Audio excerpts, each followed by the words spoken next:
रजनी के माथे पर पसीना और आंखों में डर था, सांसों में तूफान था। वह घबराई हुई अपनी उस छोटी सी कोठरी में दौड़ी जिसमें अंधेरा था।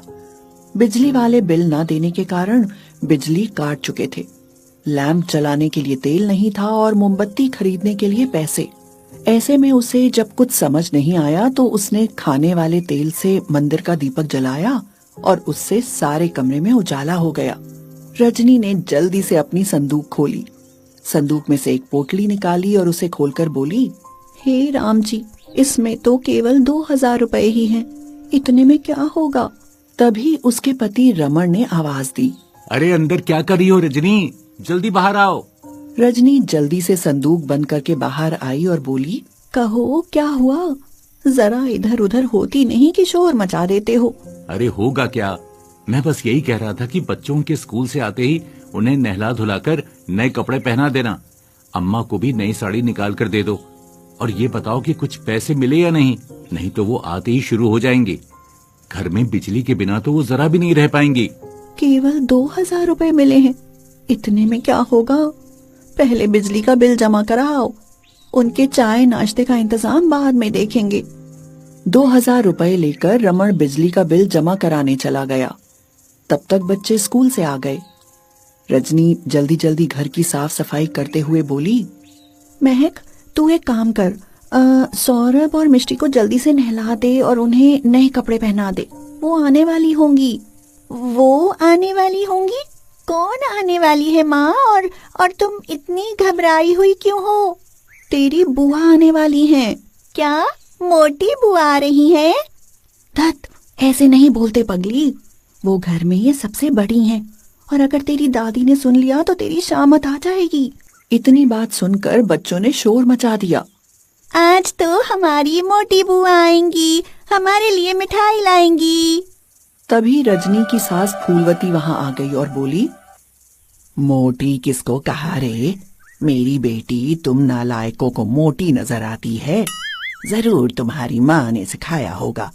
अरे मोटी है तो क्या हुआ? तुम्हारे बाप का अनाज नहीं खाती। तुम्हारे फूफा की 12 बीघा जमीन है, फैक्ट्री है अलग से। माँ जी, आप भी क्या बच्चों की बातों पर जाती हो? ये तो बच्चे हैं, कुछ भी बोल देते हैं। अच्छा, वो तुम्हें तो ये कुछ नहीं बोलते, ना तुम्हारी बहनों को कुछ बोलते हैं। नानी के खिलाफ तो ये शैतान एक शब्द भी नहीं सुन सकते। आई बड़ी बच्चों वाली। हाँ। रजनी इसी बात से डर रही थी। कुछ बात होती नहीं कि फूलवती सीधा उसके मायके तक पहुंच जाती है। एक तो वैसे ही चिंता के मारे जान निकली जा रही थी, ऊपर से उनके भाषण। फूलवती ने इधर उधर नजर दौड़ाई और बोली, बहू बिजली का बिल जमा किया कि नहीं? मेरी बेटी गर्मी में नहीं रह पाएगी। हाँ माँ जी, ये गए तो हैं, लेकिन पता नहीं इतने पैसों में बिजली चालू होगी या नहीं। अभी तो चाय नाश्ते का इंतजाम भी करना है। अगर हफ्ते भर पहले पता चल जाता कि दीदी आ रही हैं, तो हम कमेटी नहीं भरते। कमेटी का नाम सुनते ही फूलवती के सीने पर सांप लौटने लगे। वह गुस्से में बोली, सास ननद जाए भाड़ में, बस तुम लोगों को तो पैसा जोड़ने की लगी है। कौन सा मेरी बेटी यहाँ रोज आती है? साल 2 साल में आती है, उसमें भी तुमसे खातिरदारी ढंग से नहीं की जाती। अब रजनी कैसे बताती कि अगर कमेटी समय से नहीं भरी जाती तो पेनल्टी लग जाती। इस बार सोचा था कि कमेटी डालकर कोई अपना काम शुरू कर लेंगे। मेहनत मजदूरी करते करते शरीर कमजोर हो गया है और ना ही 6 लोगों का गुजारा चलता है। हारी बीमारी कोई आया गया, ये अलग से खर्चे पड़ जाते हैं। बच्चों की फीस, माँ की बीमारी अलग कमर तोड़ देती है। फूलवती फिर से बड़बड़ाई, मेरा बेटा कौन सी कसर छोड़ता है? अगर ससुराल से कोई आ जाता तो खातिरदारी में दिन रात एक कर देता। साली के लिए तो घी दूध की जमुना बहा देता, लेकिन आज तो बहन आ रही है ना। हाँ। कुछ देर बाद रमन घर आ गया और अपनी माँ को बोलते हुए देखकर बोला, माँ माँ माँ, जरा शांत हो जाओ, सब इंतजाम हो गया है। अब तुम्हें चिंता करने की कोई जरूरत नहीं है। रास्ते में राजीव साड़ू भाई मिल गए थे, उन्हें अपनी समस्या बताई तो तुरंत 5000 रुपए थमा दिए। कह रहे थे कि जब हो जाए तब आराम से वापस दे देना। रजनी की आंखों में आंसू आ गए। वह बोली, ये पैसे मेरी उसी बहन के पति ने दिए हैं जिसको माँ जी दिन रात सुनाती रहती है। वो तो बेचारी यहाँ कभी आती भी नहीं है। वह डरती है कि कहीं उसके यहाँ आने से मेरा खर्चा न हो जाए। फूलवती गुस्से में बोली, देख ले रमन, समझा दे बहू को, ये घर इसकी बहन का नहीं है। आए या ना आए कोई फर्क नहीं पड़ता, लेकिन ये घर जैसे तेरा है वैसे मेरी मीना का भी है। जब उसका मन करेगा वो तब आएगी। हाँ। रजनी गुस्से में अंदर चली गई। सबकी आंखें दरवाजे पर टिकी थीं। कुछ ही देर बाद एक रिक्शे वाले ने घर के आगे रिक्शा रोका। रजनी ने देखा कि अकेली मीना ने पूरा रिक्शा घेर रखा है।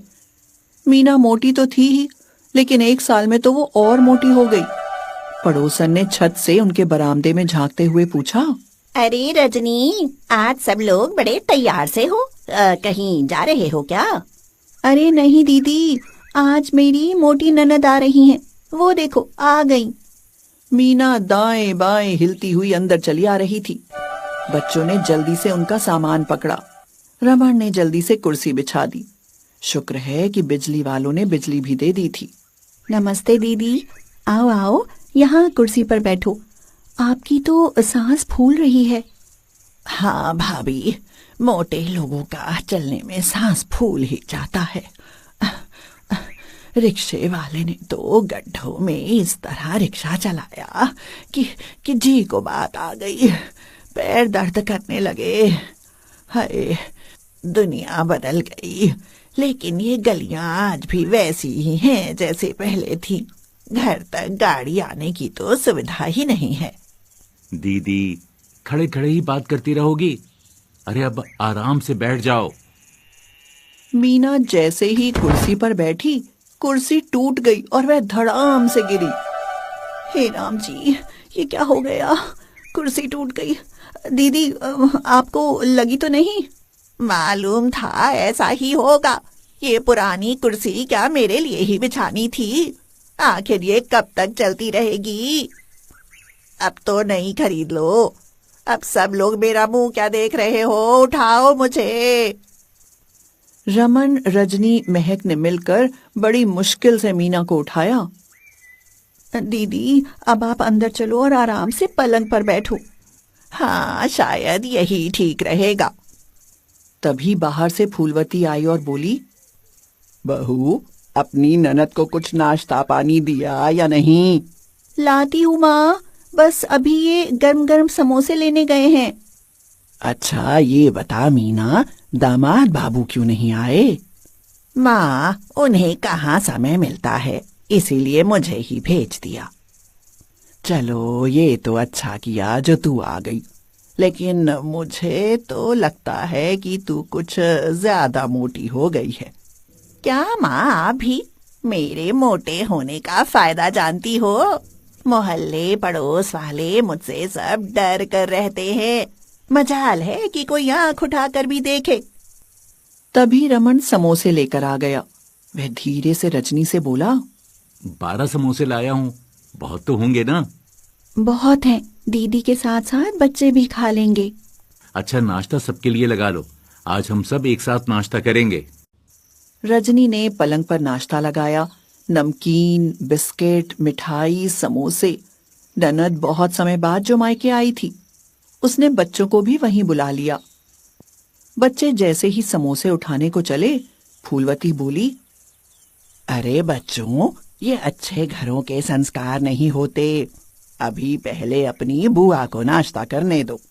मीना ने चाय उठाई और धीरे धीरे नाश्ता करने लगी। बच्चे अपनी मोटी बुआ का मुंह देख रहे थे कि कब उसका नाश्ता खत्म हो और कब खाने को अच्छी अच्छी चीजें मिले। मीना एक के बाद एक 10 समोसे खा गई। नमकीन, बिस्किट की प्लेट साफ थी। मीठा भी आधा खत्म हो चुका था। बचे हुए 2 समोसे रजनी ने तीनों बच्चों में बांट दिए। भाभी, खाना देर से बनाना, अभी खाना खाने का मन नहीं है। रजनी मन ही मन बोली, दीदी इतना कुछ तो खा गई, अभी भी खाना खाने की गुंजाइश है। हे राम जी, इस तरह तो इन्हें 5 आदमियों के बराबर खाना चाहिए होगा। खैर, आज की बात है, क्या पता कल चली जाएं। बहू, क्या सोचने लगी? जब तक मीना आराम करे तब तक तुम खाने की तैयारी कर लेना। रजनी ने 2 घंटे बाद खाना बनाया और मीना को परोस दिया। मीना ने करीब 12 रोटी खाई। महक रजनी से बोली, माँ, मोटी बुआ कितना खाना खाती है, सब खत्म कर दिया। शायद इसीलिए बुआ बहुत मोटी है। लेकिन माँ, अब हम कहाँ सोएंगे? पूरे पलंग पर तो मोटी बुआ फैली हुई है। महक, कोई बात नहीं, रोज हम पलंग पर सोते हैं ना, आज बुआ सो जाएंगी। हम लोग जमीन पर बिस्तर कर लेंगे। रात में सब लोग कमरे में ही बिस्तर लगाकर सो गए। अगले दिन रमन मीना के नाश्ते के लिए दूध जलेबी ले आया। मीना बहुत खुश थी कि उसका भाई गरीबी में भी उसकी इतनी खातिरदारी कर रहा है। रजनी ने दोपहर में छोले बनाकर पूड़ियां सेक दी। मीना, तेरे आने से घर में रौनक आ गई। सब कितना अच्छा लग रहा है। रोज रोज घर में नए नए पकवान बन रहे हैं। अब तू आई है तो कुछ दिन रहकर ही जाना। हाँ, सोच तो मैं भी यही रही हूँ कि कुछ दिन रुक जाऊं, कहीं भाभी को बुरा ना लगे। लगता है तो लगे, हमारी बला से। आखिर ये घर तेरा भी तो है। वो क्या इस घर को मायके से लाई थी? मीना फूलवती के कहने से कुछ दिन के लिए मायके में रुक गई। उसके लिए रोज नए नए पकवान बनते थे। दूध, मिठाई, सारी चीजें आती थी। एक दिन रजनी उदास होकर रमन से बोली, दीदी तो जाने का नाम ही नहीं ले रही। 5,000 रुपए तो खत्म हो चुके हैं। अगर ये कुछ दिन और रुकी तो हम पर कर्ज हो जाएगा। अब उन्हें यहाँ से चले जाना चाहिए। अरे तुम क्या चाहती हो कि मैं अपनी बहन को अपने घर से भगा दूं? मैंने ऐसा कब कहा? लेकिन हम इस तरह दीदी की सेवा में लगे रहे तो बच्चों का क्या होगा? वो पूरा दिन खाती रहती हैं। हमारा 4 दिन चलने वाला राशन 1 दिन में ही खत्म हो रहा है। दोनों को बात करते देख फूलवती उनके पास आई और बोली, रमन, मीना 2-4 दिन बाद चली जाएगी तो मैं कह रही थी कि उसके लिए 2 बढ़िया सी साड़ियां ले आ। लेकिन माँ जी, रजनी की बात काटते हुए रमन बोला, ठीक है माँ, मैं देख लूंगा। तभी मीना के रोने की आवाज आई। सब अंदर की तरफ दौड़े। क्या हुआ दीदी, आप रो क्यों रही हो? देख, तेरे सौरभ ने मेरा फोन तोड़ दिया। अब मैं अपने घर किस मुंह से जाऊंगी? दीदी, सौरभ बच्चा है, आपको तो ध्यान रखना चाहिए था। लो, मुझे फोन दो, मैं ठीक करा कर लाता हूँ। लेकिन वह आईफोन था, ठीक होना आसान न था। फोन वाले ने मना कर दिया कि फोन ठीक नहीं होगा, नया खरीदना पड़ेगा। ये फोन कितने का है भैया? पूरे 1 लाख का है भाई। ये सुनते ही रमन को पसीना आ गया। वह रजनी के पास गया और उसे सारी बात बताई। नुकसान हमारे बेटे ने किया है तो भरपाई भी हमें ही करनी पड़ेगी। अगर दीदी बिना फोन की ससुराल गई तो हमारी इज्जत पर बात आ जाएगी। वही तो सोच रहा हूँ कि अब क्या करूँ। साल भर पैसा कमाऊंगा तब भी 1 लाख रुपए नहीं जोड़ पाऊंगा।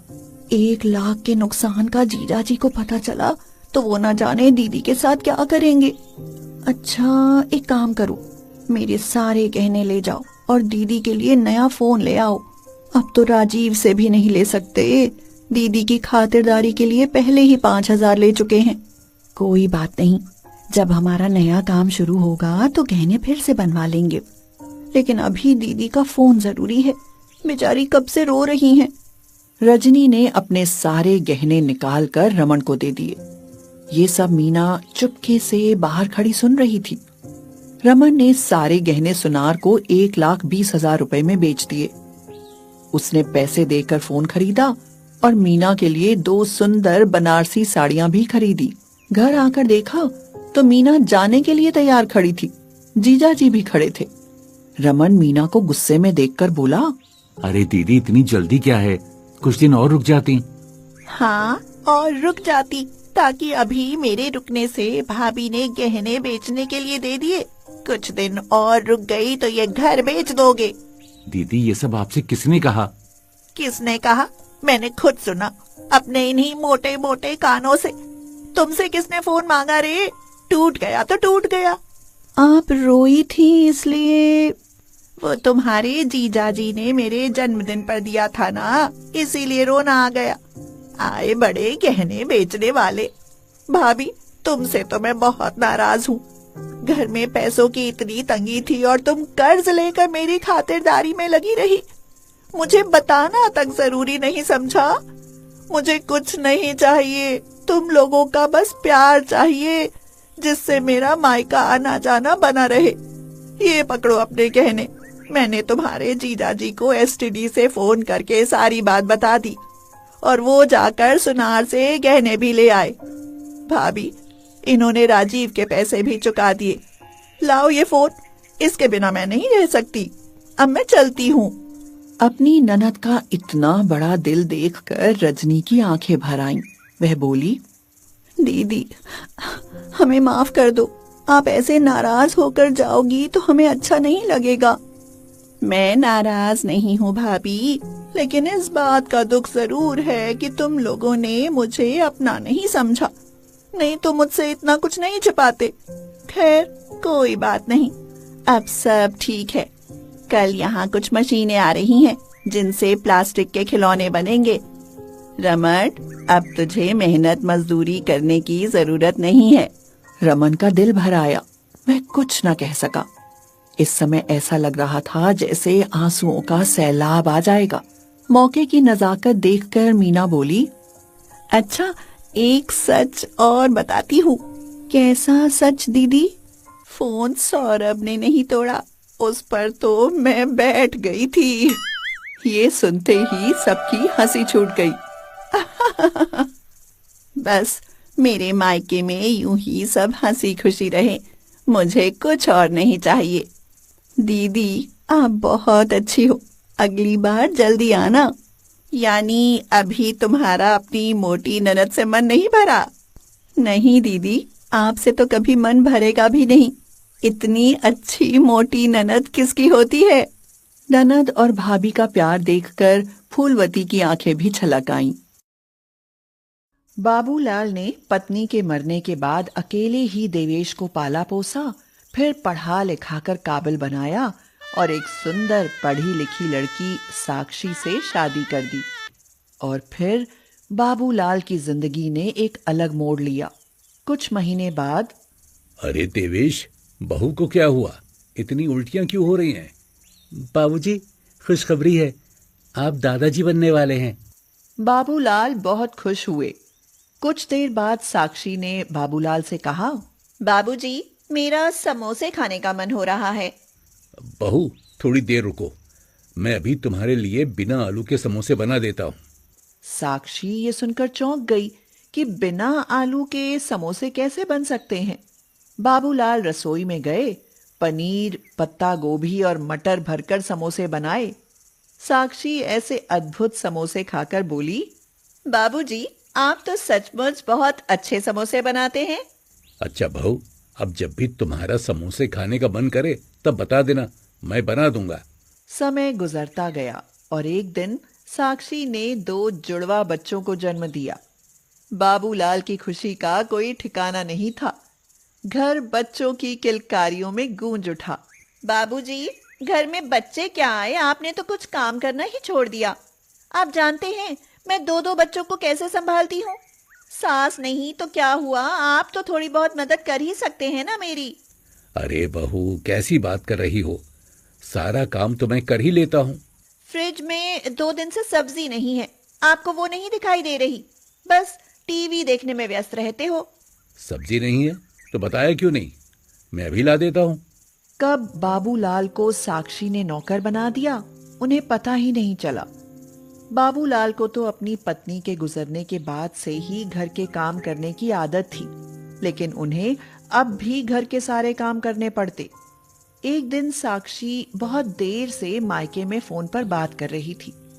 बाबूलाल की तबीयत खराब थी, इसीलिए उनकी आंख लग गई। ऐसे में कब साक्षी का बेटा घुटनों से चलता हुआ हॉल में कुर्सी के पास आ गया, लेकिन जैसे ही वह कुर्सी पकड़कर खड़े होने की कोशिश करने लगा, कुर्सी गिर पड़ी और उसके सिर में चोट लग गई। जैसे ही बच्चा रोया, साक्षी दौड़ी आई और चिल्लाई, बाबूजी, कहाँ थे आप? देखो मोंटू के सिर में कितनी चोट लग गई है। आपसे इतना भी नहीं होता कि बच्चों को संभाल सके। अब बहू, मेरे सिर में बहुत दर्द था, इसलिए मेरी आंख लग गई। सोए हुए थे या जानबूझकर उठकर नहीं आए? सच तो ये है कि आपको अब मुफ्त की रोटियां खाने की आदत पड़ गई है, वरना इतना लापरवाह कौन होता है? ये सुनते ही बाबूलाल के पैरों से जमीन खिसक गई। वे सोचने लगे, मुफ्त को रोटियां ये बहू कैसे कह सकती है? इतना सुनने के बाद इस घर में मैं कैसे रह सकता हूँ? ये सुनते ही वह घर से निकल गए। वह सोचने लगे कि जब से बहू आई है वे मुफ्त की रोटियां खा रहे हैं, अब उन्हें मेहनत करके रोटी खानी चाहिए।